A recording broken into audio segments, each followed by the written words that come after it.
phone to do something like that, you can't just kind of wave your hand and say, oh, figure it out, move things around. You have to express yourself more methodically. So we'll translate even ideas like this into code too. And that's what the Googles and others of the world are doing constantly as they sort and organize the world's information.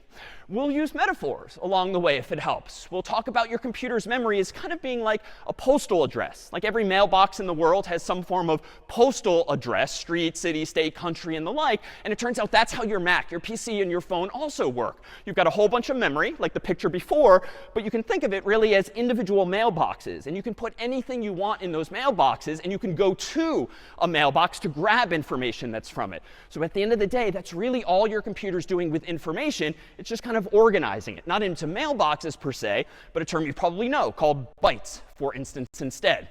We'll talk about problems that arise, even nowadays. In fact, most of you are familiar with your Mac, PC, even phone, like spontaneously rebooting sometimes, crashing, the little annoying spinning beach ball or hourglass icon that happens. Like, what is with that? Well, those are just bugs in programs that humans at Apple and Google and Microsoft and others, they screwed up. And they wrote buggy code, and your computer, when it encounters those mistakes, doesn't know what to do. And so 9 times out of 10, so to speak, it just crashes or freezes or the like. But that kind of stuff will make more sense. So even the real world will make sense. And pictured here are some lower level terms we'll eventually get to mid-semester. But generally speaking, when something is going this way, as per this arrow, and something is going this way, as per this arrow, like that does not end well. And that often is what happens when your computer crashes. Someone's using memory up here, but someone else is using memory down here. And then they're not really talking left hand and right hand. So that is just a high-level overview of some of the problems we'll encounter.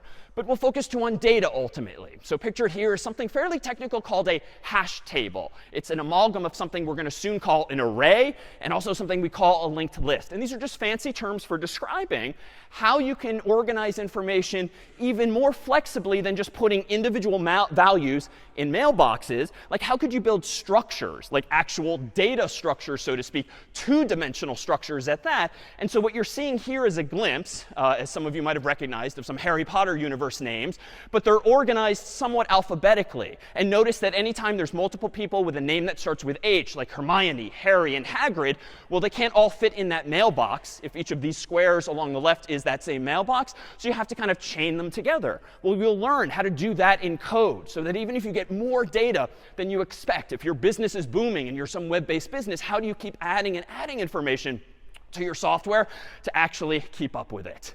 But this, again, is what code's going to soon look like, as soon as next week in week 1, this here being C.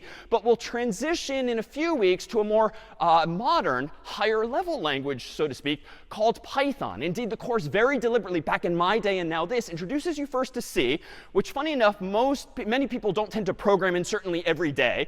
I use C generally September, October, November, December when teaching CS50 itself, but it's everywhere nonetheless. In fact, even today's other languages with which you might be familiar, like Python and Java and yet others still, use C, this same primitive language underneath the hood because it's so darn fast. And as you'll learn over the coming weeks, it really gives you access to and an understanding of what's going on conceptually down here so that thereafter, after CS50, when you're writing code, you can sort of think at a very high level what's actually going on. So in fact, in just a few weeks, what looks like this in C is going to look instead like this in Python. And you'll better understand what's going on underneath the hood.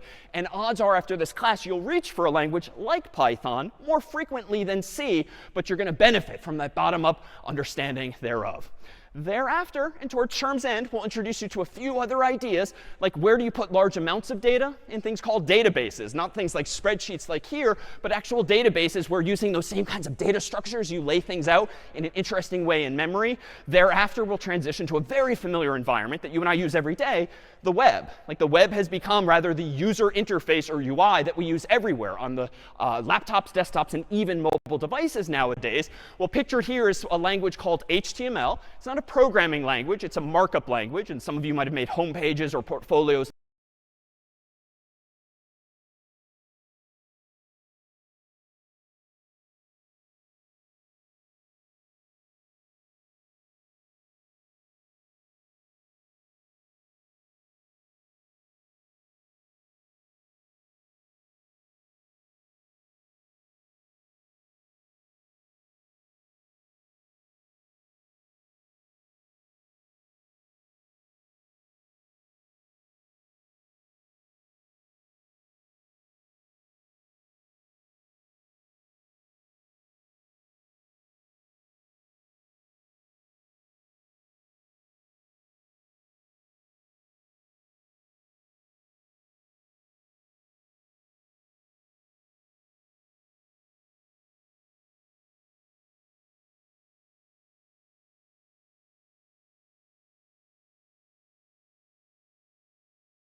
in the past, but you'll understand what's going on here. But more powerfully, you'll understand how the computer sees that same kind of code, builds up a hierarchical family tree type structure in memory, and then you can manipulate that tree with code to actually add more and more information, chat messages, anything on the screen that you like.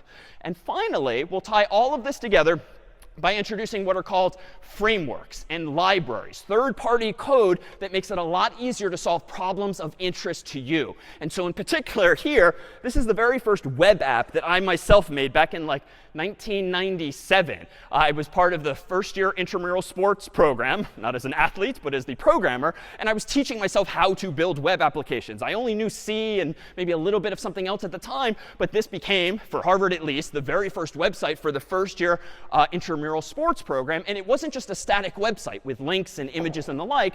It was interactive. You could register for sports. We could input exactly who was in a tournament bracket or the like, and it could actually automatically keep track of this data. So there, too, after just 3 months of a class like this, you'll go from writing quite simply This Week in Next Hello World to building things like this for whether it's web, mobile, or other platforms as well, if you so choose. But we'll get you off of the course's infrastructure. By the end of the term, you won't be using any toy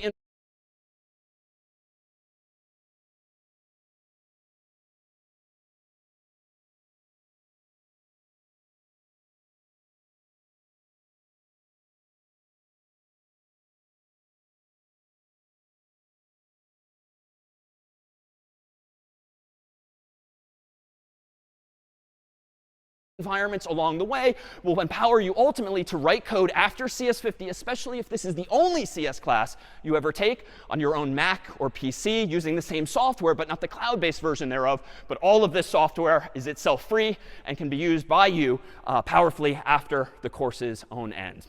But along the way, as you may know, is there this tradition within the class, particularly in healthy times, of a number of events that really brings people together, not just collaboratively academically, but to just solve problems and generally engage with each other as well. Coming up first, CS50 Puzzle Day, which is meant to be not jigsaw puzzles, but logic puzzles that require no prior experience with computer science or programming, but it's just an opportunity to sort of quietly work on a packet of puzzles with some number of friends for prizes and more. Later in the semester, once you tackle your final projects, the capstone of the course, where we don't give you a homework to write, you yourself come up with something to build, we'll get together generally around 7 p.m. in the evening, wrap up around 7 a.m. if you so choose, and it's an evening, a 12-hour opportunity to collaborate with classmates on your very own final project in a large space on campus that ends, if you're awake with us, at 5 a.m. We can hop on some CS50 shuttles and go down the road for some pancakes at IHOP around 6. Of course, this is 6, 7 a.m. at that point, but it's an opportunity finally to lead into what's called the CS50 Fair, which is an end of semester celebration and exhibition of everything that you'll accomplish over the coming months. And in fact, pictured here are some of your predecessors in healthy times. The CS50 Fair allows you to come with your laptop or phone and exhibit to students, faculty, and staff across campus, put together something in person and on video that people can delight in seeing as you exhibit what it is you created and what you learned over the course of the several weeks, and ultimately a chance to just share and inspire others as well. And you'll all walk home ultimately with your own I Took CS50 t-shirts saying as much as well. So with that high-level overview of the course, I propose that we begin to take a look at what computer science itself is and what it is we're going to be doing over the next several weeks at this lower level then too. So what is computer science, right? If you're maybe like me or new people like my friends in high school, you probably assume that it means programming. And that's absolutely a big part of it for a lot of people, because with code you can write, you can express ideas and solve actual problems, especially involving data. But computer science itself is really the study of information, if you will. How do you represent it, and how do you actually process it? And in that sense, computational thinking is just the application of ideas from computer science, a course like this, to problems of interest to you, again, in the arts,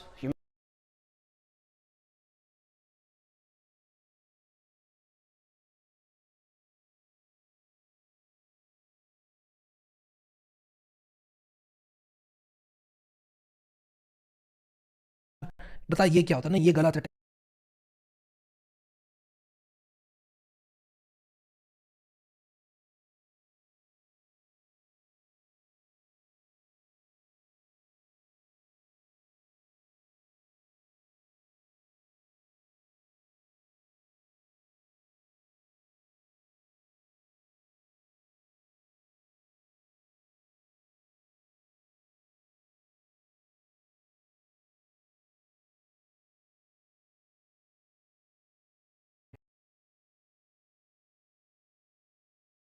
करके दो integer values जो है पास कर सकते हैं। एक function prototype programming में declaration होता है। ये प्रोटोटाइप क्या करता है, अब यहाँ पर एक सेमीकोलन भी आएगा, तो यहाँ पर आप सेमीकोलन भी लगाएं, मैं इसको करेक्ट कर दूंगा जो फाइनल हैंडबुक आप डाउनलोड करोगे उसमें। तो सेमीकोलन यहाँ पर हम लगाएंगे तभी ये प्रोटोटाइप कंप्लीट होगा। अगर आपने प्रोटोटाइप में सेमीकोलन नहीं लगाया, जैसे कि मैंने यहाँ पर नहीं लगाया सेमीकोलन, तो आप देखो यहाँ पर रेड लाइन आ गई। तो सेमीकोलन लगाना बनता है सी लैंग्वेज में, ठीक है। तो अब फंक्शन प्रोटोटाइप क्या करता है, means that sum is a function which takes a of type int, b of type int और रिटर्न करेगा वैल्यू ऑफ टाइप इंट। मैंने ऑलरेडी आपको ये करके बताया और आप इस प्रोग्राम को चलाओ। यहाँ पर ए और बी जो है वो क्या है, पैरामीटर्स हैं, ठीक है, क्योंकि ये वेरिएबल प्लेस होल्डर्स है। अब देखो अगर आप सम 2, 3 को कॉल करोगे तो ए और बी 2 और 3 का रूप ले लेंगे जब तक फंक्शन चलेगा। अगर आपने सम 4, 5 बोल दिया तो ए और बी में 4 और 5 आ जाएंगे जब तक 4 और 5 के साथ ये फंक्शन चलेगा। तो आप इस फंक्शन को अलग अलग वैल्यूज के लिए चला सकते हो, समझ रहे हो। तो इसीलिए ए और बी को पैरामीटर्स कहते हैं। अब पैरामीटर्स और आर्ग्यूमेंट्स में डिफरेंस होता है। क्या डिफरेंस होता है पैरामीटर्स और आर्ग्यूमेंट्स में, ए और बी पैरामीटर्स हैं और जो भी मैं पास कर रहा हूँ वो आर्ग्यूमेंट है। ये थोड़ी टेक्निकल नॉलेज होती है बट इंटरचेंजेबली यूज़ किया जाता है पैरामीटर्स और आर्ग्यूमेंट्स को डेली लैंग्वेज में, कोडिंग में, ठीक है। बट अगर आपसे कोई पूछे पैरामीटर क्या है तो आप कहोगे इस केस में ए और बी पैरामीटर्स हैं जो कि यहाँ पर डेफिनेशन में लिखे हुए हैं और 2 और 3 आर्ग्यूमेंट्स हैं, ठीक है। होता है ना कुछ चीज़ें निट पिक करके लोग पूछते हैं कि यार बता ये क्या होता है, नहीं ये गलत है टेक्निकली, ये सही है। तो टेक्निकल आपको बता रहा हूँ मैं पैरामीटर्स और आर्ग्यूमेंट्स में क्या फ़र्क होता है। A function can return only one value at a time. एक फंक्शन एक टाइम पर एक ही वैल्यू रिटर्न कर सकता है। If the past variable is change inside the function call doesn't change the value in the calling function. ये point बहुत important है और इसके लिए हम एक प्रोग्राम बनाएंगे क्योंकि ये चीज़ मुझे आपको समझानी है। और अब आप देखो कि किस तरह से आप लोग का भी जो लॉजिक है वो इंप्रूव होगा। बॉयलर प्लेट कोड डालूंगा। इनफैक्ट एक काम करते हैं, सम वाला फंक्शन दोबारा से लिखते हैं and this time only for these 2 values. यहाँ पर मैंने लिखा int c is equal to sum 1, 2 लिखा मान लो मैंने, ठीक है, 1, 2 लिखा मैंने। और यहाँ पर मैं प्रिंट एफ %d\n और यहाँ पर मैं सी लिख रहा हूँ और ये प्रिंट करेगा 3। नो सरप्राइजेस व्हाट्सोएवर, 3 प्रिंट किया इसने। लेकिन मैं आपको जो बताना चाह रहा हूँ वो आप ध्यान से देखना। अगर मैं यहाँ पर एक c को मैं बोलूँ int c is equal to sum 1, 2 और मैं चेंज करने की कोशिश करूँ किसको, मैं c को चेंज करने की कोशिश करूँ तो मैं नहीं कर सकता। अब यहाँ पर देखो एक चेंज नाम का फंक्शन मैंने बनाया हुआ है। चलो इसी को ले लेते हैं एज एन एग्जाम्पल। मान लो इसको लेते हैं हम एज एन एग्जाम्पल। इसको मैंने लिया कुछ इस तरह से, मैंने कहा इंट चेंज और यहाँ पर मैं इसका प्रोटोटाइप भी लिखूंगा। हालांकि प्रोटोटाइप ना लिखने से भी चल जाता है कोड एज लॉन्ग एज आपने फंक्शन ऊपर लिखा है मेन से, बट प्रोटोटाइप लिखना हमेशा इज़ अ गुड आइडिया। अब यहाँ पर हमने क्या किया कि ये चेंज फंक्शन बनाया और यहाँ पर हम क्या करेंगे, इस कोड को कॉपी करके यहाँ पेस्ट करेंगे। अब आप देखो इस कोड में क्या है, इस कोड में b नाम का एक वेरिएबल बनाया है जिसको हमने 22 बोला है और हमने एक फंक्शन चलाया चेंज नाम का b।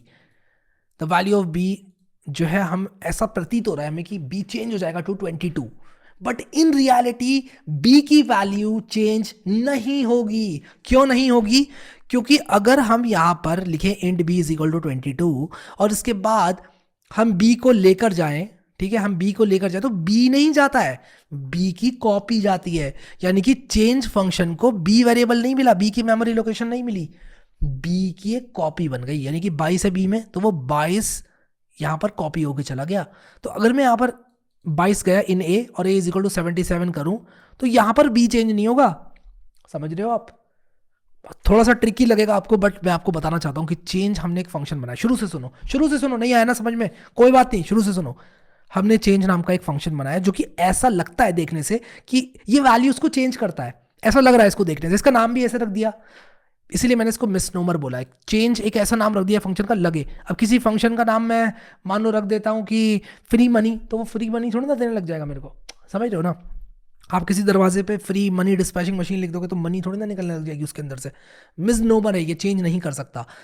क्योंकि जब चेंज फंक्शन चलता है, ये जो चेंज फंक्शन है ये जब चलता है तो b की वैल्यू क्या है 22, चेंज 22 चला। तो चेंज 22 जब चला तो चेंज को b नहीं मिला, चेंज को b की वैल्यू मिली, चेंज को b की वैल्यू मिली, b नहीं मिला। 22, चेंज को 22 मिला। अब मान लो कि मेरे पास 1 लाख रुपए हैं, ठीक है, तो ये हैरी के पास 1 लाख रुपए हैं। अब मान लो कोई मुझे कॉपी करना चाहता है, वो मुझसे पूछेगा कि भाई तेरे पास कितने रुपए हैं, मैं कहूँगा 1 लाख। मान लो वो 1 लाख अपने पास भी रख लेता है, तो अगर वो अपने 1 लाख को 2 लाख करेगा तो मेरे 2 लाख थोड़ी ना हो जाएंगे। उसकी कॉपी अलग है, उसके पैसे उसकी जेब में, मेरे पैसे मेरी जेब में। उसी तरह से चेंज को इसकी वैल्यू की कॉपी मिलती है बी की, यानी कि 22 की एक कॉपी मिलती है, यहाँ पर कॉपी जाती है और ये कॉपी जाके इस कॉपी के साथ काम होता है। तो ए में बी नहीं गया, ए में बी की कॉपी यानी कि 22 गया, और उस 22 का इस 22 से कोई लेना देना नहीं है। अब एक बार बी को पास हो गई वैल्यू, तो वैल्यू पास हो गई, अब वो ए में आ चुकी है और वो ए के अंदर आ चुकी है। ठीक है, आप कुछ ऐसा समझो, आपने दोनों दोस्तों को अपने 100 रुपए दिए, एक को 100 दिए, दूसरे को 100 दिए। तो एक जना अगर नोट फाड़ देता है 100 का या कुछ और करता है उसके साथ, तो दूसरे के 100 के नोट से कोई मतलब ही नहीं है, वो कॉपी है उसके नोट की। होप समझ में आया आपको। तो क्या होता है, इसके फंक्शन के चलने का तरीका ये होता है कि यहाँ पर कॉपी जाती है, कॉल बाय वैल्यू इसको हम लोग बोलते हैं, यानी कि वैल्यू हमने दे दी यहाँ पर 22 और ये वैल्यू यहाँ पर चली गई ए में, और फिर ये फंक्शन चल गया। फिर आप a=77 करो, कुछ भी करो, ये वैल्यू चेंज नहीं होगी। काफ़ी समझा दिया मैंने, काफ़ी समझा दिया। और इसलिए समझाया क्योंकि कुछ लोगों को ये समझ में नहीं आता है, तो मुझे आइडिया है कि क्या चीज़ समझ में नहीं आती है, उसको मैं थोड़ा ज़्यादा ही समझाऊंगा आगे भी। This happens because a copy of b is pass to the change function. ठीक है, change function, sorry not change function, change function है हमारा। तो चेंज फंक्शन को बी की एक कॉपी पास होती है।